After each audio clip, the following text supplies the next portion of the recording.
Fearless Facilitation by Cindy Maxey and Kevin E. O'Connor. Fearless facilitation addresses a problem that quietly undermines meetings, strategy sessions, and leadership gatherings across organizations: the inability to guide group conversations toward productive outcomes. The book argues that many leaders are expected to facilitate discussions, but few are trained to do so effectively. As a result, meetings drift, dominant voices overpower quieter participants, conflict goes unmanaged, and time is consumed without clarity or commitment. Cindy Maxey and Kevin E. O'Connor position facilitation not as a soft skill, but as a strategic leadership capability.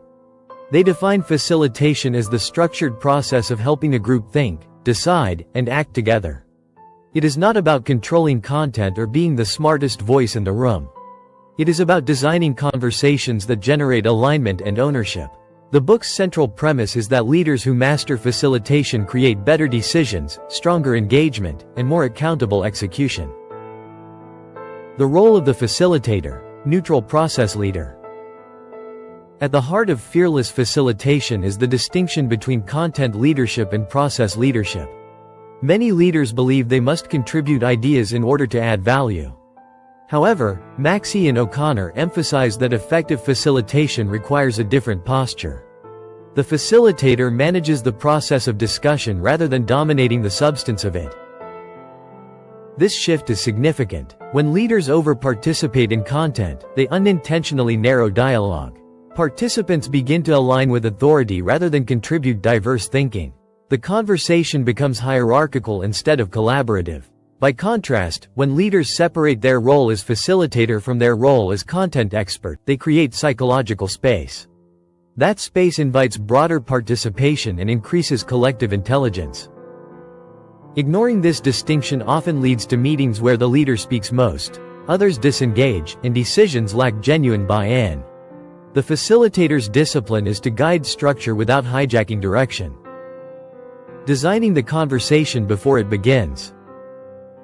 A major framework in the book centers on preparation. Fearless facilitation begins long before the meeting starts. The authors argue that most ineffective meetings fail because the purpose is unclear. Participants gather without shared understanding of the desired outcome, and discussion meanders as a result. Effective facilitation begins with three foundational questions. What is the objective?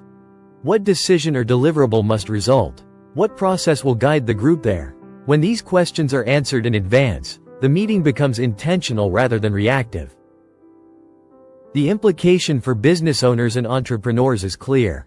Time is one of the scarcest resources in any organization. When meetings lack design, they consume energy without producing clarity. When meetings are purpose-built, they accelerate execution. The contrast is not subtle. Poorly designed conversations erode trust in leadership. Structured conversations build confidence and direction. Creating psychological safety and engagement. Maxey and O'Connor devote substantial attention to the emotional climate of group work. Facilitation is not only about agenda management. It is about creating conditions where participants feel safe contributing ideas and disagreement. Without psychological safety, groups default to surface agreement and unspoken dissent. The authors explain that facilitators must intentionally draw out diverse voices. This includes managing dominant participants without shaming them and encouraging quieter members without spotlighting them uncomfortably. The goal is balanced participation. When psychological safety is ignored, decisions appear unified but fracture later in execution.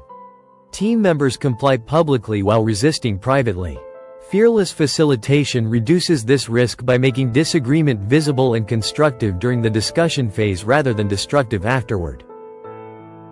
Managing conflict without escalation. Conflict is inevitable in meaningful work. Fearless facilitation reframes conflict not as disruption, but as information. When individuals care about outcomes, disagreement surfaces naturally. The facilitator's role is not to eliminate conflict but to channel it productively. The book outlines methods for clarifying competing viewpoints, summarizing positions accurately, and redirecting personal attacks back to shared objectives.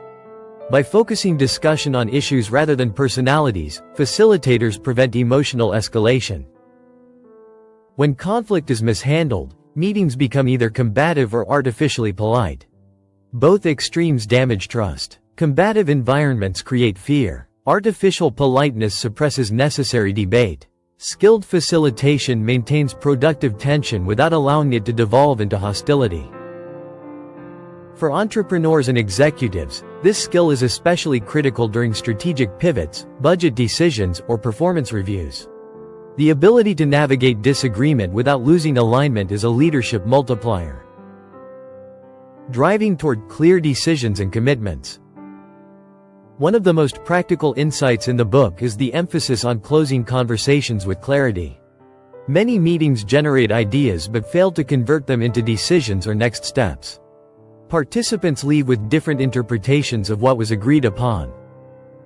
Fearless facilitation requires explicit confirmation of outcomes. What was decided? Who is responsible? By when? Without this closure, accountability dissolves.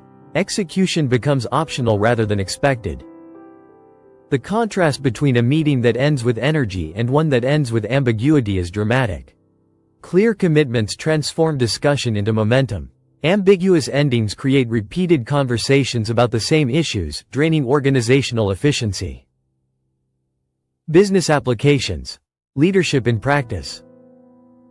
The principles of fearless facilitation translate directly into business performance. In growing companies, structured facilitation enables cross-functional teams to align faster. It prevents strategic drift by keeping conversations anchored to defined objectives. It also distributes ownership more evenly across leadership layers. For entrepreneurs, the ability to facilitate effectively reduces dependence on personality-driven leadership. Instead of relying on charisma or authority to drive decisions, leaders rely on process clarity. This strengthens culture by reinforcing fairness and transparency. In executive teams, fearless facilitation supports succession planning and leadership development. When process is clear, emerging leaders learn how decisions are shaped and can contribute more confidently. Organizations that ignore facilitation often compensate with rigid hierarchies or excessive documentation. Those that embrace it create adaptive, responsive teams. Actionable takeaways. The central lesson of fearless facilitation is that leadership is not measured by how much a leader speaks, but by how well a leader enables others to think. Structured preparation before meetings determines the quality of outcomes more than spontaneous discussion. Psychological safety is not an abstract value. It is a precondition for honest dialogue and durable decisions. Conflict, when guided with clarity, strengthens strategy rather than undermining it. Explicit commitments at the conclusion of every meeting protect momentum and reinforce accountability. These principles require discipline rather than charisma. They demand intention rather than improvisation. Leaders who internalize them create environments where collaboration produces results instead of noise. Conclusion. Fearless facilitation positions facilitation as a strategic capability that separates effective organizations from stagnant ones. It reframes meetings as high-leverage leadership moments rather than administrative obligations. When leaders master process, they unlock the collective intelligence of their teams. When they neglect it, they limit decisions to the loudest or most powerful voices in the room. The book ultimately argues that facilitation is not about control. It is about clarity, structure, and shared ownership. For business owners and aspiring leaders alike, that shift changes how decisions are made and how momentum is sustained. If this summary provided value, like the video, subscribe to the channel, and enable notifications for future leadership and personal development breakdowns designed for practical business application. Maxie, Cindy, and Kevin E. O'Connor. Fearless Facilitation. Harness the power of group dynamics to make your meetings more effective. Josie Bass, 2007.